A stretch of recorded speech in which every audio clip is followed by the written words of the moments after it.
Hey guys, welcome to my conference championship video for the 2023 college football season. So today we are going to be looking at every single conference game for the 2023 season. Who's going to be playing, who is going to win, who's going to lose, and what we predict the final score will be. There's about 7 to 8 games in total. Some of these teams are ranked, some of them are not ranked, but the implications are massive because a lot of these teams are playing as play-ins to get into the Final Four to make the college football playoffs. So let's get started looking at our very first game, kicking things off on Friday at 8 p.m. on ABC. We have number 6 Oregon sitting at 11-1 versus number 4 Washington sitting at 12-0. So this is obviously one of our biggest matchups coming up this week. This is the Pac-12 Championship. Pac-12 has probably been the deepest, best conference in college football this year. They've had a lot of really good teams. So we have Oregon, they're 11-1. We have Washington, 12-0. This game is a play-in for the playoffs. Whoever wins this game is going to make the college football playoffs. Obviously, Washington, they are undefeated. So if they win the Pac-12, if they are 13-0, they have a very tough strength of schedule. They have beaten 3 to 4 ranked teams. So if they beat Oregon, obviously that would make their schedule even tougher because they would have beaten a top 10 team twice. They would obviously make the playoffs. For Oregon, they are 11-1. Their only loss was to Washington towards the beginning of the year. So if they beat Washington now, they have, in theory, made up for that one loss, and they've shown that they belong. Oregon is probably, most people would probably agree, they are the best one-loss team in the country. Some people might say that on paper or with the eye test, they are the best team in the country right now. They have definitely been the hottest team for the last 6 to 7 weeks straight. They've just been bulldozing, curb-stomping teams, looking good in all facets of the game, on offense, defense, and special teams. But do not overlook Washington. They are a very tough team. Oregon, though, is the favored team here, 9.5-point favorites. That's a pretty big spread for an in-conference matchup with these rivals here. But it's not just the college football playoffs that's at stake. The Heisman Trophy is also at stake. Bo Nix is projected as number 1 right now for the Heisman. Penix, number 2. So whoever wins this game is probably going to get to the playoffs, but also win the Heisman. So there's a lot of stuff up for grabs here. Looking at these total team stats here, Oregon has a top 5 offense. They average 45.3 points per game, but Washington, they're no slouch. They give up 38.0 points per game. That's a top 15 offense. Looking at the defense, though, Oregon also has a top 10 defense, giving up 15.9 points per game. Washington, they give up 23.0 points per game.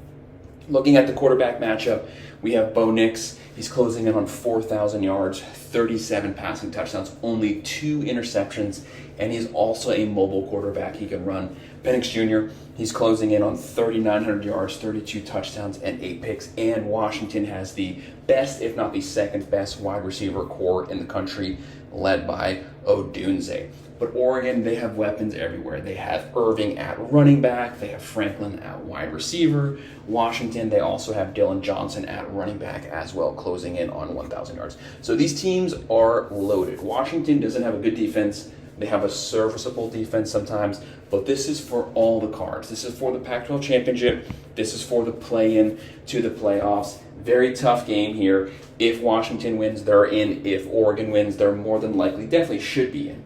I have Oregon getting the win, 42-31, covering the spread. I do not think this game will be close past the first to second quarter. Oregon is so physical, they will start to pull away. Washington has been limping for the last few weeks, and I think the Ducks catch them. The Ducks are just so hot right now. I could definitely see them winning by an even wider margin, but nonetheless, 42-31.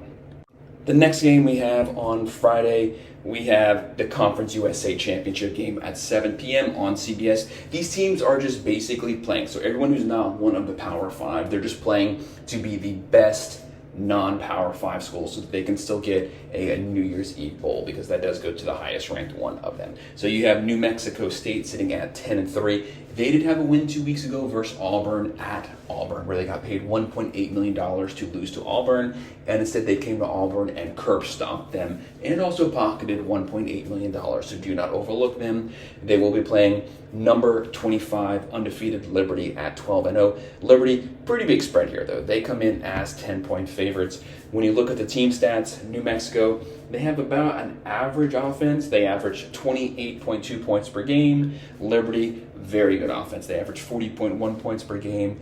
And New Mexico has a decent defense. They give up 19.7 points per game. Liberty gives up 21.7 points per game. Both teams will have pretty good quarterback play. You have Pavia for New Mexico State closing in on 2,700 yards, 23 touchdowns, 8 picks. Salter, quarterback for Liberty, closing in on 2,500 yards, 29 touchdowns, and 5 picks. I have Liberty getting the win, winning Conference USA 27-20. So not covering the spread, but nonetheless getting the win. The next conference championship that we'll be looking at is we have Toledo versus Miami, not the Hurricanes, but Miami of Ohio for the MAC championship. And this will be at 12 p.m. on ESPN. This game is in Detroit. It will be really cold. That will be definitely forcing teams to keep the ball on the ground. But Toledo is an 8-point favorite here. When you look at these two teams, Toledo has been hot. They haven't lost a game since they lost to the Illini at the very beginning of the season. So they've been cruising. They've been beating teams. They have really good quarterback play. So they have Finn at quarterback. He's closing in on 2,400 yards, 21 touchdowns, and 8 picks. He has a 65.1% completion percentage. But they also have a pretty decent defense. So they only give up 20.4 points per game. That's good enough to be a top 30 defense. I have Toledo getting a hard-fought win here versus Miami of Ohio. I have Toledo winning 33-24 and covering the spread. The next matchup we have on Saturday at 12 p.m. on ABC. This is a pretty good game here just because there's a lot at stake here. We have number 20 Oklahoma State sitting at 9-3 versus number 7 Texas sitting at 11-1. Oklahoma State did have the kicker versus Oklahoma, so they went to the Big 12 championship instead. Texas, a massive favorite here, 14.5-point favorite here. So this game is not projected to be close at all. I do not think that this game will necessarily be close. So when you look at these two teams, the reason this is such an interesting game is because Texas needs to curb stomp Oklahoma State. They have the head-to-head win versus Alabama. So no matter what happens with Alabama, as long as Texas continues to win, they should always be in front of them. If they have the same record, they beat Bama bad head-to-head. So they've shown that they beat Alabama. They are technically better on paper, so they should always be in front of them. Problem is they're number 7. So they need some things to happen in front of them for them to continue to slide up, whether that's Bama beating Georgia, because if Bama beats Georgia and they get in, then Texas has to get in if they win because they beat Bama. And they have the same record, and they're a conference champ. So as of right now, Texas needs some teams in front of them to lose or just completely lay eggs for them to continue, because they need to slide up 3 spots basically this weekend in order to get into the playoffs. But when you look at the matchup between these two teams, you have Texas coming in here. They have Quinn Ewers. They have Worthy. They have Mitchell. Lots of playmakers. But they did lose Brooks for the season at running back. That's a massive loss. Texas has kind of been sleepwalking for the last 2 months. They woke up this past weekend. They beat Texas Tech really bad. What was it? 57-7 or something like that. So they definitely showed up. Maybe it's a little too late. Maybe it's not. They still have this weekend. But the problem is they're not playing Oklahoma, who's their only loss. If they were playing Oklahoma and blew Oklahoma out, then them, like the Ducks, they can make up for their only loss. They don't have that chance right now. They have a kind of a lowly ranked Oklahoma State, so not as highly ranked as Oklahoma. So it's just not the same. But looking at the team stats here, you have Oklahoma State. They average 30.2 points per game. Texas averages 35.1 points per game. And on the defensive side, Oklahoma State has a horrible defense, giving up 27.3 points per game. Texas has a top 15 defense, giving up 17.3 points per game. Texas has the better playmakers. Like we said, Quinn Ewers, Worthy, Mitchell, they should be able to run the ball. They should be able to throw the ball. Now, Oklahoma State does have Ollie Gordon. Everything runs through him. If you shut him down, they cannot throw the ball 5 yards. They have a completely pathetic passing game, but they have one of the best running backs in the country. Problem for Oklahoma State is Texas has one of the best rush defenses in the country. I have Texas getting the win here, 34-24. So I do not have them covering that spread, but I have them getting the win. And if some things fall their way, they could potentially get in. If Bama wins, Texas has to get in because they beat them. The next game that we have is our Mountain West Conference Championship. We have Boise State versus UNLV at 3 p.m., and this will be on Fox. Boise State comes into this game as 3-point favorites here. Now, Boise State, how do they end up in the Mountain West Conference Championship? Because they just fired their coach 2-3 weeks ago. They fired Avalos, and now they're in the conference championship. So they have the interim coach, Spencer Danielson, coaching here. He is hoping to try to keep this job permanently. Will that happen? Probably not, but they will definitely be fired up to play. Team will want to win to make the coach look good. You have UNLV, who is having a very strong season so far. Boise State is actually much better than their record. Do not let the record fool you.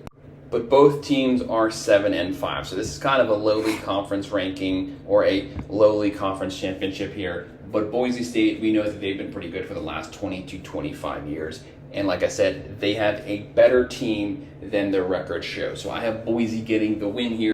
I just have them basically keeping the game on the ground with Gentry and just running the ball down UNLV's throat. But I'm going with Boise 28-24. So they'll win. They will win the Mountain West, and they will cover the spread.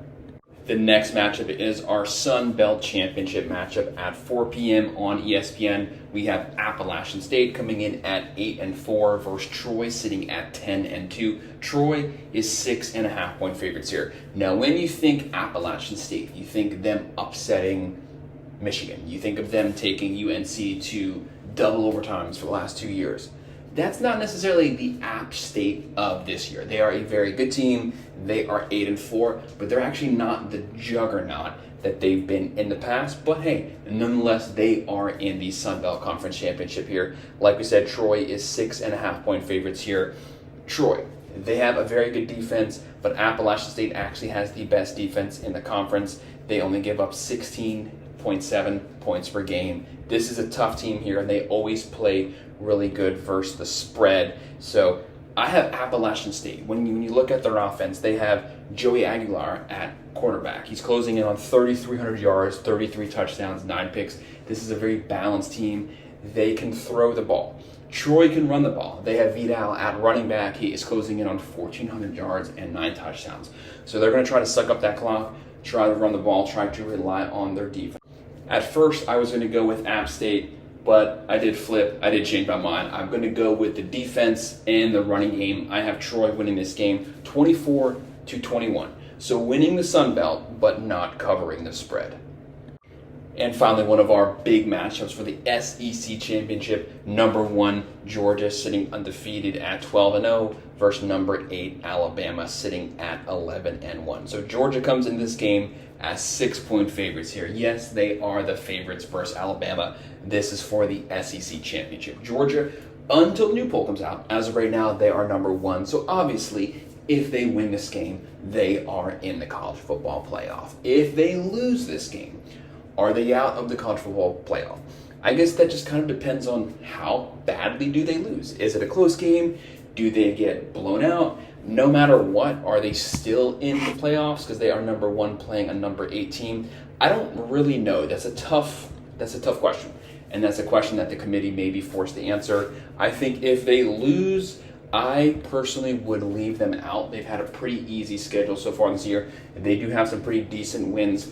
I don't care that they won the last 2 national championships. To me, that doesn't have any bearing the next year's conference championship. I can't be giving you props for what happened 24 months in the past. That just doesn't work. This year's over. What have you done this year? If you lose to an Alabama team that has a lot of question marks, then I would then put Bama in and leave Georgia out.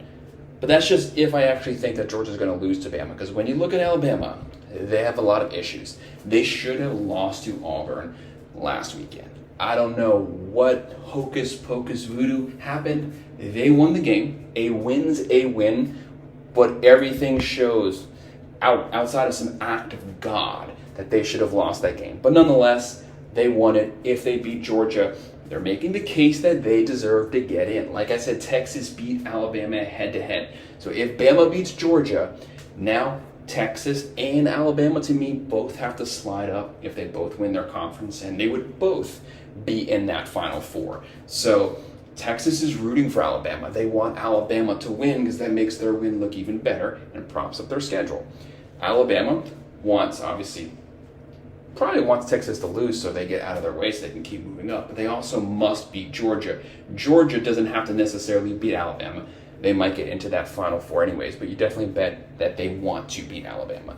When you look at the team stats here, Georgia, they're not the juggernaut of years past. I don't care what anyone says, this team would get steamrolled by the last two Georgia teams, but Carson Beck is having a very solid year. They averaged 39.6 points per game. Bama, they averaged 35.8 points per game. This is also not the Bryce Young Bama team of the last 2 years. Jalen Milroe having a very good season, but I'm sorry, this Alabama team is not as good as other Alabama teams. I'm not buying it. I don't care that they're 11-1. I see lots of question marks, and I've been saying that the whole year. I have not bought into it. On the defensive side, Georgia, not as good as they were the last 2 years, but a top 10 defense, really solid, 15.8 points per game. Bama, top 20 defense, 17.9 points per game. Like we said, there's some quarterbacks here. There's Carson Beck. There's Jalen Milroe. Both of these teams do not really necessarily have great running games, but they're going to rely on the running game, soak up clock. These teams are kind of built the same, but Georgia definitely has the better offense because they can go vertical better than Alabama. Jalen Milroe running around, getting 3rd and 20s, getting 4th and 31s. That's not going to happen versus Georgia's linebackers. They're not Auburn. They're going to shut that down. I have all of the questions ending here of what happens if Bama wins. I don't in any way see Bama winning. I see Georgia beating the crap out of Alabama, winning 31-20. I'm not saying that Georgia's some great team. I just don't think that Alabama's that good. I have Georgia winning 31-20, covering the spread. People might say, well, that's not that big of a win, but I see, Bama getting like a garbage time touchdown, but I wouldn't be surprised if it's 40-20. Either way, I have Georgia winning. I have them covering the spread and getting into the playoffs and winning the SEC Championship. The next matchup we have is a pretty fun one here at 4 p.m. on ABC. We have the American Athletic Championship, the AAC. We have 10-2 SMU, which I said several weeks ago, this team should be in the top 25 by now. They'll be playing number 23, Tulane, sitting at 11-1.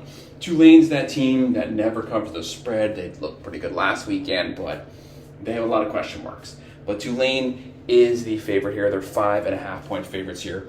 When you look at the team stats for these two teams, so SMU is one of the best balanced teams in the country under Rhett Lashley. Props to Rhett Lashley for what he's built in 2 years. This is their last year in this conference. Next year they will be in the ACC, so the competition will definitely get better, but he's hit the transfer portal hard. So this team is pretty well stacked. SMU, they average 41.8 points per game. They have a top 15 offense. Tulane, they average 27.9 points per game. That's their biggest issue, is they usually score 28 points, and that's it. And they beat people 28-24, 28-27. Every game is really close.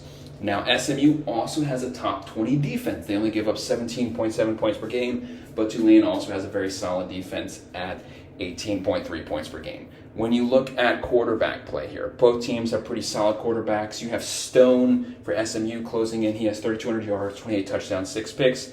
Pratt has 21 touchdowns and 4 picks for Tulane. Both teams also have pretty decent run games. Tulane has the better run game. They have Hughes closing in on 1,300 yards. So this game, both teams are going to try to be balanced. But SMU, they're the better team. To me, they're probably the best group of 5 teams so far this year. But they do have those 2 losses. But if they beat Tulane, people should definitely be putting them into the top 25. They will win. I have SMU getting the win here. I have them winning 35-28. So I'm going to go with the plus 5.5. And I personally think that they are the best group of 5 teams. Next, at 8 p.m. on Fox, we have number 3, Michigan, coming off of that win versus Ohio State. They're 12-0. This is for the Big Ten Championship. They'll be playing number 17, Iowa, at 10-2, coming off of that pathetic win that they had this past weekend versus Nebraska. So Michigan, 23.5-point favorites here. So it's your typical Big Ten championship. Obviously, one side of the conference is stacked, and then the other side is a complete joke. Iowa is a joke. It is what it is. They are god awful on offense. You want to rip your eyes out watching their games. It's pathetic, but they always have a top 5, top 10 defense. I don't know how they can have a top 10 defense when their offense leaves them on the field the whole game and they refuse to get first downs. When you look at, and that's why the spread is so far, because nobody's actually buying this game to be competitive in any way whatsoever. So Michigan has the ticket ready. They have the bags packed. They are going to the playoffs. They will not lose this game in any way whatsoever. It's not possible. So looking at the team stats here, Michigan, they score 37.6 points per game. Iowa, they score 18 points a game. And then on defense, Michigan, the number 1 defense in the country, giving up 10.3 points per game. Number 1 defense. Iowa, number 4 defense, giving up 12.2 points per game. No, I do not think this game is going to be a 15-10 game. I in no way whatsoever think that Iowa has any chance to win this game. Harbaugh is back. Michigan should be ready to roll. They're going to throw. They're going to run. They're going to get turnovers. Iowa might get a garbage fourth quarter touchdown. They might get a first quarter touchdown. But the rest of the game is going to be eye-gougingly horrible. I have Michigan win this game 38-10, covering the spread. Like I said, they already have the ticket ready. They already have their bags packed. The final game we have is one that a lot of people have a lot of question marks about. That's 8 p.m. on ABC. Everyone who's in playoff contention, every one of their fans will be watching this game. What's going to happen with undefeated Florida State? So this is the ACC Championship. ABC, we have number 10 Louisville. Obviously, they're going to drop in the polls because they just lost this past weekend, but the new poll hasn't come out. They are 10-2. They got beat by Kentucky. Yes, that is pathetic. And they will be playing number 5 Florida State, sitting undefeated at 12-0. Florida State 2.5-point favorites here. Florida State barely beat a pathetic UF team who did everything that they could to lose the game and get penalized, spitting on players, slapping coaches, a complete joke, and Florida State barely beat that complete joke. Now, they did do it without Jordan Travis. Jordan Travis, their star quarterback, is out for the season. Runbacher was the starting quarterback. I'm sorry, I'm not buying it. The whole year, I have been saying Florida State's a very good team. They're barely beating bad teams. I'm not buying it. I saw kind of flashes of the 2014 Florida State team, the last year of Jameis Winston, where they barely beat a very bad ACC conference, got to the playoffs, and just got steamrolled by Marcus Mariota and the Oregon Ducks. That's Florida State this year. But they don't even have Jordan Travis, who's very good. Like I said, that team is loaded on offense. They had Travis, Coleman, Benson, good players, and they have an extremely good defense. But it's not going to happen here. Anyways, Louisville coming off of that loss versus Kentucky, that's a joke. Maybe they got caught looking towards this game. I don't know. But looking at the team stats, Louisville, they averaged 33 points per game. Florida State, 38.8 points per game. And on defense, Louisville has a solid defense. They give up 20 points per game. Florida State has a very good defense, giving up 16.8 points per game. The big question here is, if Florida State wins this game, they win the ACC, they are undefeated, do they get into the college football playoff? That's a nightmare scenario for the committee. They're hoping Florida State loses so that they don't even have to worry about that question. Because if you put them into the playoffs, you are telling the country, we are not picking the 4 best teams. We're solely going to go off that record. And without your star quarterback, you're not the same team. Any Florida State fan, that tells you that this team is just as efficient on offense with Rodenbacher as they were with Jordan Travis, is lying to you. If they get in, if they play number 1 Georgia, they're going to get wrecked. If they play Michigan, they might get a field goal. If they play Oregon, they're going to get curb stomped. They don't belong in the college football playoff without Jordan Travis. With Jordan Travis, I think they still get beat no matter who they play. Without Jordan Travis, it would be a complete joke. And ratings-wise, no one's watching that game. You might as well let Iowa in. No offense to Florida State. It's just you're not as good as those other teams this year. I don't think it's going to matter. I think Louisville's honestly going to win this game. Not because Louisville's good, I think Florida State could win with Jordan Travis, but without him, I have Louisville winning this game 24-20. So I'm going to go with the +2.5, and I'm going to save the committee the problem of an undefeated Florida State. So the way I kind of see things panning out, I could see Georgia being number 1. I could see Michigan being 2. I could see Oregon being 3, and Texas being 4. Or Georgia 1, Michigan 2, Texas 3, Oregon 4. But that's I see the Oregon at 3 and Texas at 4. It's kind of the way that I have things going as of right now for the playoff situation. If Florida State's undefeated, what happens with them? The committee better not put them in. It's just not, it's a complete joke. And it's just, you give Georgia a free ticket to the national championship because they're going to beat them and they're not competitive. But that's my breakdown of the conference championships. Hit that like button and subscribe. Thanks.